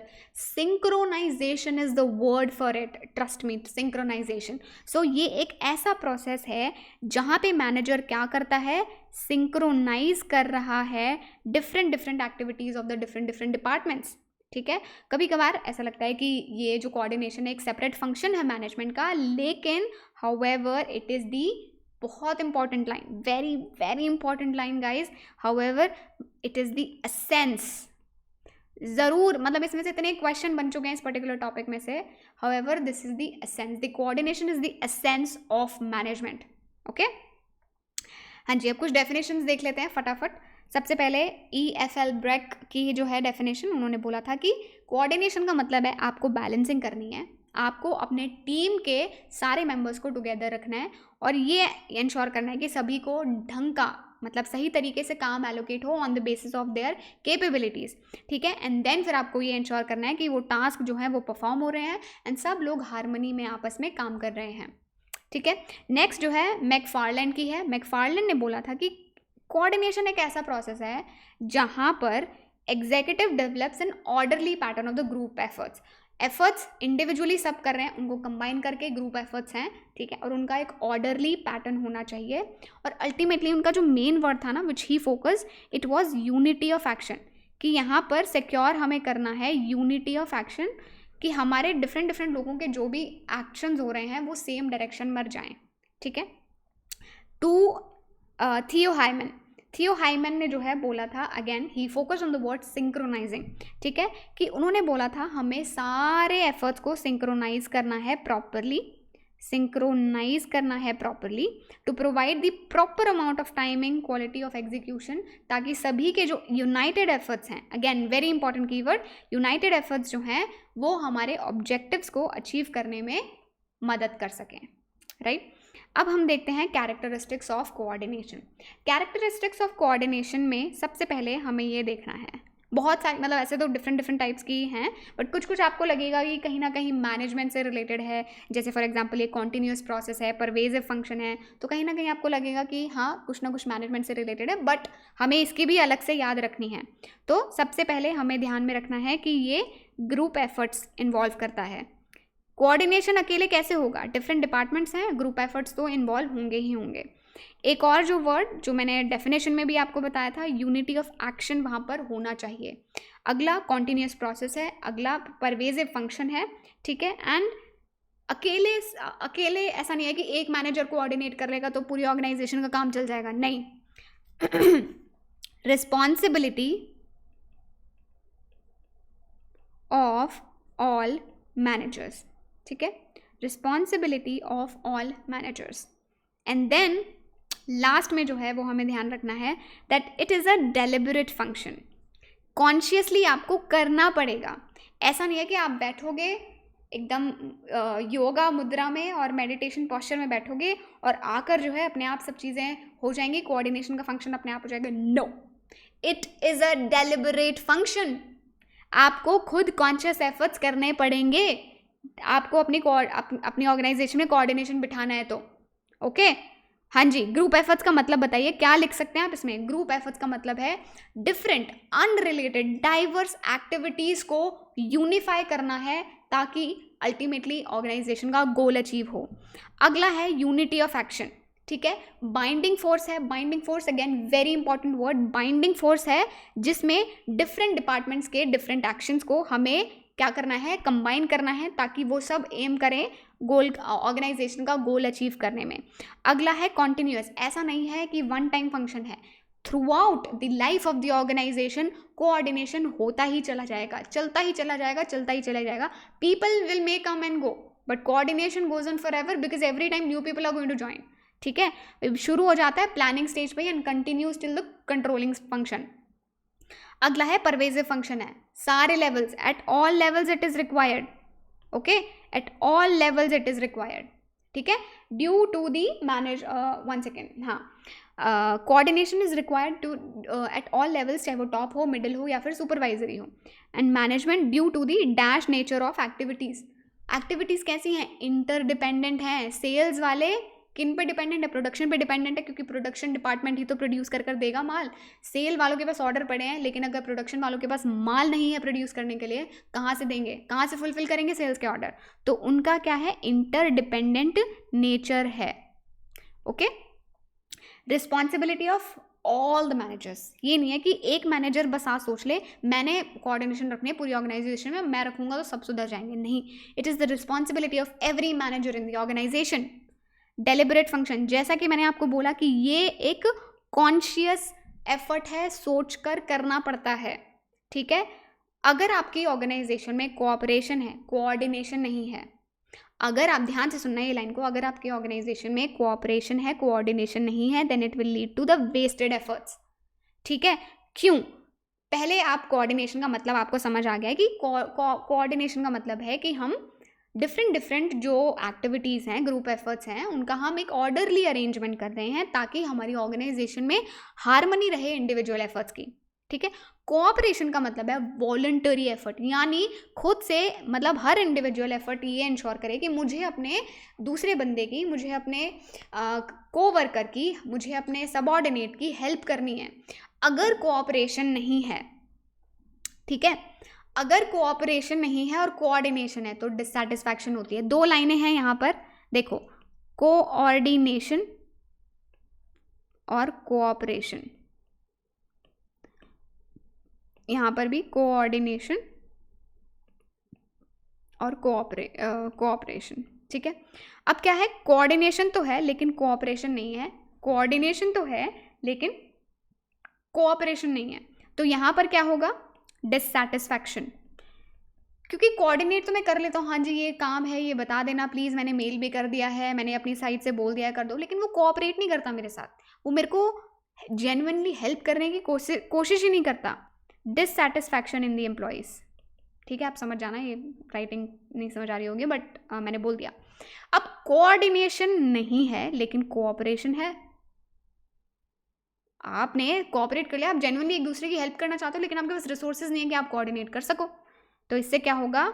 वेस्टेड एफर्ट्स हो जाएंगे इससे। ठीक है। और ये था आपका क्या? कैरेक्टरिस्टिक्स ऑफ कोऑर्डिनेशन वाला टॉपिक। अब हमें देखना है importance of coordination. Importance of coordination, अच्छा यहाँ पे, हाँ आपको फिल करना था ना, हाँ यहाँ पे कोऑर्डिनेशन आ जाएगा एंड कोऑर्डिनेशन ही आ जाएगा। Coordination without cooperation may lead to dissatisfaction. ठीक है। And cooperation in the absence of coordination may lead to the wasted effort. Right. अब हमें क्या देखना है? हमें importance of देखना है, importance of coordination. The primary reason for coordination is that departments and individuals are, again same word, interdependent हैं। अगर interdependent नहीं होते ना बच्चे तो शायद coordination की कभी ज़रूरत नहीं पड़ती, सब अपना इंडिविजुअल अपना अपना काम कर रहे होते, लेकिन क्योंकि इंटरडिपेंडेंस हैं, इंटरडिपेंडेंसी है, इसीलिए तो ये चाहिए।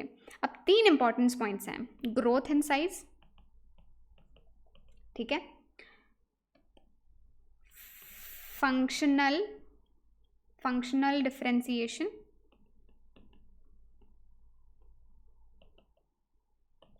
And specialisation. जब ऑर्गेनाइजेशन का साइज बढ़ जाता है, जाहिर सी बात है टीम मेंबर्स भी बढ़ जाएंगे, टीम मेंबर्स बढ़ेंगे, डिपार्टमेंट, शायद नए नए डिपार्टमेंट्स भी ऐड होंगे। ठीक है, डिपार्टमेंट्स ऐड होंगे, उन अलग डिपार्टमेंट्स में नए लोग फिर से ऐड होंगे। अब इन सभी लोगों के बीच में अगर आपस में कोऑर्डिनेशन नहीं होगा तो काम नहीं बनेगा। आपकी ऑर्गेनाइजेशन में चीज़ें इधर उधर फैल रही होंगी और आप कोऑर्डिनेट नहीं कर पाएंगे, जिससे अल्टीमेटली आपकी ऑर्गेनाइजेशन सफ़र होगी। So it makes so much sense कि जैसे जैसे आपकी कंपनी का, आपकी ऑर्गेनाइजेशन का साइज ग्रो होता है, वैसे वैसे आपके लोग इंक्रीज होंगे, डिपार्टमेंट्स इंक्रीज होंगे, सबके कलेक्टिव एफर्ट्स को टुवर्ड्स दी कॉमन गोल लगाना है। फंक्शनल डिफरेंशिएशन, कितने अभी मैंने बताया कि जैसे जैसे साइज ग्रो होगा तो डिफरेंट फंक्शंस भी ऐड होंगे। इतने सारे डिफरेंट फंक्शंस हैं, हर डिपार्टमेंट में कितने टाइप के लोग हैं। सेल्स वालों को कोऑर्डिनेट करना आना चाहिए प्रोडक्शन वालों के साथ, मार्केटिंग वालों के साथ, क्योंकि अल्टीमेटली मार्केटिंग वाले पहले डिसाइड करते हैं किस तरीके से हमें अपने आप को पोजीशन करना है मार्केट में, फिर सेल वाले कॉल करते हैं कस्टमर्स को, हाँ जी ऑर्डर दे दीजिए। ऑर्डर ले तो लेंगे, प्रोडक्शन वालों से पूछो माल पड़ा है कि नहीं पड़ा है, इन्वेंट्री वालों से पूछो कितना सामान पड़ा है, प्रोडक्शन वाले माल नहीं प्रोड्यूस करेंगे कैसे? फंक्शनल डिफरेंस, हर फंक्शन आपस में डिफरेंट है लेकिन आपस में वो इंटरकनेक्टेड हैं, इंटरडिपेंडेंट हैं, इसीलिए जितने ज़्यादा फंक्शंस होंगे उतना ज़्यादा ही इट मेक्स सेंस कि आपको कोऑर्डिनेशन प्रॉपर रखना है। स्पेशलाइजेशन, जैसे जैसे ऑर्गेनाइजेशन का साइज बड़ा होता है तो हम ये इंश्योर करते हैं कि हम स्पेशलिस्ट हायर करें। स्पेशलिस्ट क्या नहीं, एक्सपर्ट्स होते हैं जिनको एक पर्टिकुलर फील्ड में उनके पास अपरंपार नॉलेज होती है, एकदम सॉलिड लेवल का, like they are the experts in that field. कोई टेक्निकल चीज़ हो सकती है, कोई सेल्स हो सकती है, राइट, जो बहुत एक्सपीरियंस लोग होते हैं हम उनको हायर करते हैं। अब स्पेशलाइजेशन जिस बंदे के पास होती है ना, उन्हें लगता है कि वो उस पर्टिकुलर फील्ड के एक्सपर्ट हैं, तो वो डिफरेंट लोगों के ओपिनियंस नहीं लेते हैं, राइट। क्या करते हैं, वो अपने आप से चीज़ें सोचते हैं, अपने आप से कर देते हैं, देन दे लाइक तुम्हें काम से मतलब है, काम हो गया, बात खत्म, मेरे को नहीं पसंद, मैं 2 लोगों से जा के बात करूँ। इससे कॉन्फ्लिक्ट्स होते हैं। जब कोई एक्सपर्ट इंडिविजुअली अपने बेसिस पे टीम को बिना कंसिडर करे हुए डिसीजन लेना शुरू कर देता है, इससे कॉन्फ्लिक्ट्स होते हैं, क्योंकि सब समझते हैं कि वो अपने आप को दिग्गज समझ रहा है और उससे बाकी लोगों को प्रॉब्लम होती है। तो उसके एफर्ट्स को और बाकी इंडिविजुअल एफर्ट्स को हार्मोनाइज करने के लिए कोऑर्डिनेशन इंपॉर्टेंट है। क्वेश्चन देखते हैं। Coordination is considered as the essence of management because 1, it is the common thread that runs through all activities within the organisation. क्या ये स्टेटमेंट करेक्ट है? हाँ, मुझे तो करेक्ट लग रही है, आप बताओ। It is the implicit and inherent in all functions of the organisation. Yes, हर ऑर्गेनाइजेशन में, हर लेवल पे, हर फंक्शन में रिक्वायर्ड है। It is the force that binds all the functions of the management. Yes, this is also correct. So all of the above is the correct answer. यहाँ पर आपका चैप्टर आकर खत्म होता है, अच्छे से रिवाइज हो गया है, बहुत ही बढ़िया तरीके से, 1.25 घंटा में लगा है। थोड़ा सा मुझे ऐसा लगा कि बीच में शायद ड्रैग हो गया होगा, बट आई होप आप सबको इस तरीके से रिवाइज करने में बहुत मज़ा आया होगा, बिकॉज मुझे खुद ये वर्कबुक फिल करने में बहुत ज़्यादा मज़ा आया। कहीं एक आधी जगह हम अटके भी होंगे, बट कोई बात नहीं, ठीक है। अब आपको क्या करना है, आपके अगर कुछ भी डाउट्स हैं, हमारे कोर्स का डिस्कशन फोरम ओपन है। अगर आप यूट्यूब पे वीडियो देख रहे हैं तो यूट्यूब पे भी कमेंट्स आप कर सकते हैं। आपको नोट्स डाउनलोड करने हैं तो नोट्स आपको कोर्स में ही मिलेंगे, तो आप कोर्स में वेबसाइट पे साइन अप करिए, वहाँ पर जाकर आप अपने ये नोट्स जो हैं डाउनलोड कर लीजिए, इनका प्रिंट आउट निकाल लीजिए और मेरे साथ ये करिए, ठीक है। अगर आपने ऑलरेडी देख ली होगी तो ऑब्वियसली मैं मान रही हूँ कि ये डाउनलोड करके प्रिंट आउट निकाल के आपने मेरे साथ फिल करी होगी। बट एनीवे, वीडियो आपको कैसा लगा? अगर आपको ऐसी और वीडियोस चाहिए तो आप प्लीज़ कमेंट्स में बताइए, डिस्कशन फोरम में बताइए, और कुछ भी डाउट हो, any doubt that you have, please let us know either in the discussion forum और on YouTube. On that note, signing out for today. Chapter 1 is complete now, और आई होप आपको भी कॉन्फिडेंस एकदम आ गया होगा कि हाँ यार, अब मुझे चैप्टर 1 में से कोई भी क्वेश्चन पूछेगा ना, मैंने झंडे गाड़ देने हैं, ठीक है। चलो, मिलती हूँ आपसे अगले चैप्टर के रिविजन के टाइम पे। Bye bye and take care.